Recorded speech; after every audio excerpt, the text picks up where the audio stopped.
Hello കൂട്ടുകാരെ, ഇന്നത്തെ വിഷയം ഒമേഗ 3 ഫാറ്റി ആസിഡ്. മീൻ ഗുളിക ദിവസേന കഴിക്കുന്നത് വളരെ നല്ലതാണ്. എന്തെന്നാൽ ഇത് ശരീരത്തിൻ്റെ ഇമ്മ്യൂണിറ്റി കൂട്ടാനും രക്തത്തിലെ ചീത്ത കൊളസ്ട്രോളിനെ നീക്കം ചെയ്ത് നല്ല കൊളസ്ട്രോളിനെ നിലനിർത്താനും ശരീരത്തിലെ നീർക്കെട്ട് അഥവാ ഇൻഫ്ലമേഷൻ കുറയ്ക്കാനും സഹായകരമാണ്. കൂടാതെ skin dryness, hair fall, scalp dryness കുറയ്ക്കാനും സ്കിൻ ബ്രൈറ്റൻ ചെയ്യാനും ഒമേഗയ്ക്ക് നല്ല റോൾ തന്നെയുണ്ട് കേട്ടോ. ഒമേഗ 3യുടെ സോഴ്സസ് ഏതെല്ലാമെന്ന് നോക്കിയാലോ. സാൽമൺ ഫിഷ്, മത്തി, അയില തുടങ്ങിയവയിലും ഫ്ലാക്സ് സീഡ്, ചിയ സീഡ്സ്, പാലക്കച്ചീര, ബീൻസ് എന്നിവയിലും ഒമേഗ കാണപ്പെടുന്നുണ്ട്. നിങ്ങൾ ഒരു ഒമേഗ സപ്ലിമെൻറ്റ് കഴിക്കാൻ തീരുമാനിച്ചിട്ടുണ്ടെങ്കിൽ നിർബന്ധമായും ഒരു ഡോക്ടറുടെ അഡ്വൈസ് ചോദിക്കുന്നത് വളരെ നല്ലതാണ്.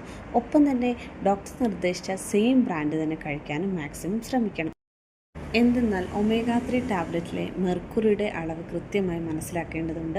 ഇത് കൃത്യമായി മനസ്സിലാക്കിയില്ലെങ്കിൽ ഗുണത്തിലേറെ ദോഷമുണ്ടാകും. അപ്പോൾ എൻ്റെ വീഡിയോ ഇഷ്ടപ്പെട്ടാൽ സബ്സ്ക്രൈബ് ചെയ്യണം, ലൈക്ക് ചെയ്യണം.